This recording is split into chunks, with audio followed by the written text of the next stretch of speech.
আজকে তৈরি করব সুজির রসবড়া পিঠা। আর এই পিঠাটা তৈরি করা এতটাই সহজ, আপনারা অতিথি আপ্যায়নে খুব সহজে এটা তৈরি করে দিতে পারবেন। আর এটা এতটা নরম এবং সফট, মুখে দিলে মিলিয়ে যাবে। আসসালামু আলাইকুম এভরিওয়ান। দিয়ে দিচ্ছি 1 টেবিল চামচ পরিমাণ ঘি এবং দিয়ে দিব 2 কাপ পরিমাণ সুজি। আজকের পিঠাটা আমি 2 কাপ পরিমাণ সুজি দিয়ে তৈরি করে নেব। এবার চুলার আঁচটিকে কমিয়ে সুজিটাকে ধৈর্য সহকারে ভেজে নিতে হবে। আর চুলার আঁচটি কিন্তু অবশ্যই মিডিয়ামে রাখতে হবে, তা না হলে কিন্তু পুড়ে যাবে। সুজিটাকে প্রায় 7 থেকে 8 মিনিট অল্প আঁচে ভালোভাবে ভেজে নিয়েছিলাম। এবার দিয়ে দিচ্ছি দুধ। আমি কিন্তু সুজির হালুয়াটাকে দুধ দিয়ে তৈরি করে নিব, আপনারা চাইলে কিন্তু এটা পানি দিয়েও তৈরি করে নিতে পারেন। আর দুধটা দেওয়ার সাথে সাথে কিন্তু ভালোভাবে মিক্স করে নিতে হবে, তা না হলে কিন্তু দলা বেঁধে যাবে। এখানে আমি 2 কাপ পরিমাণ সুজি নিয়েছিলাম, আমার কিন্তু টোটাল 2.5 কাপ পরিমাণ দুধ লেগেছিল।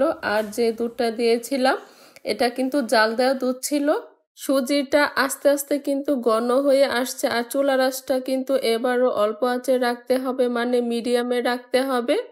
আমরা যেভাবে হালুয়াটা তৈরি করে থাকি সেভাবেই কিন্তু এটাকে তৈরি করে নিতে হবে। যখনই দেখবেন প্যানের গায়ের থেকে ছেড়ে দিচ্ছে তখনই কিন্তু এই হালুয়াটাকে নামিয়ে নিতে হবে। এই তো এটা পারফেক্টভাবে তৈরি হয়ে গিয়েছে, দেখে বোঝা যাচ্ছে। এবার এটাকে দ্রুতই চুলা থেকে নামিয়ে নিতে হবে। মিশ্রণটিকে ছড়ানো একটি পাত্রের মধ্যে ঢেলে নিয়েছি। এবার হালকা কুসুম গরম অবস্থায় মিশ্রণটিকে ভালোভাবে মেখে নিতে হবে। আর দিয়ে দিচ্ছি 1টি ডিম এবং 1 চিমটি পরিমাণ বেকিং পাউডার। আর এটা দিলে কিন্তু পিঠাটা অনেক সফট হবে। মিশ্রণটিকে ভালোভাবে মেখে নিয়েছি। আপনাদের কাছে যদি মনে হয় মিশ্রণটি একটু নরম আছে তাহলে কিন্তু এখানে অল্প পরিমাণে শুকনা সুজি অ্যাড করে আবার মেখে নিতে পারেন।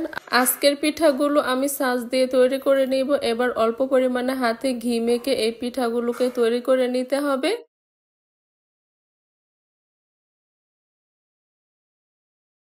আমি কিন্তু সবগুলো পিঠা তৈরি করে নিয়েছি। আপনারা যারা ডিজাইন পারেন তারা কিন্তু ডিজাইন করে এই পিঠাগুলোকে তৈরি করে নিতে পারেন। তেলটাকে হালকা গরম করে নিয়েছি। এবার এক এক করে সবগুলো পিঠা দিয়ে দিচ্ছি। এ পর্যায়ে কিন্তু পিঠাগুলোকে দিয়ে উল্টে পাল্টে দেওয়া যাবে না, কারণ এই অবস্থায় পিঠাগুলো অনেক নরম থাকে। যখন পিঠাগুলোর গায়ে কালার আসতে শুরু করবে তখনই এগুলোকে উল্টিয়ে পাল্টিয়ে ব্রাউন কালার করে ভেজে নিতে হবে। পিঠাগুলোর গায়ে সুন্দর একটি কালার চলে এসেছে। এবার আমি পিঠাগুলোকে উঠিয়ে নিব। এবার আমি শিরাটাকে তৈরি করে নিব।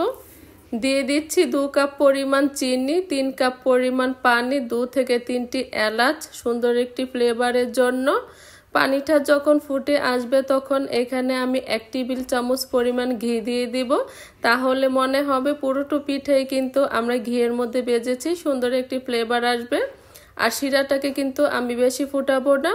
এবার আমি চুলাটাকে অফ করে সেই ভেজে রাখা পিঠাগুলোকে দিয়ে দিব। পিঠাগুলোকে দিয়ে ভালোভাবে মিক্স করে নিচ্ছি। আর এটা কিন্তু ঘন্টার পর ঘন্টা অপেক্ষা করতে হবে না, জাস্ট ঠান্ডা হলেই কিন্তু এটা পরিবেশন করা যাবে। আমি মাত্র 20 মিনিট এই পিঠাগুলোকে চিনি শিরার মধ্যে রেখে দিয়েছিলাম। আর এটা এতটাই সফট এবং নরম তুলতুলে হয়েছিল। এটা আপনারা যখন বাসায় তৈরি করবেন তখনই বুঝতে পারবেন। যারা মিষ্টি খেতে পছন্দ করেন তারা কিন্তু খুব অল্প উপকরণে এই সুজির রসবড়া পিঠাটা তৈরি করে নিতে পারেন। আজকে এখান থেকে বিদায় নিচ্ছি। আশা করছি আজকের রেসিপিটিও আপনাদের কাছে ভালো লেগেছে। ভালো লেগে থাকলে একটি লাইক দিয়ে রেসিপিটি দেখে নেবেন। সবাই ভালো থাকবেন, সুস্থ থাকবেন। আল্লাহ হাফেজ।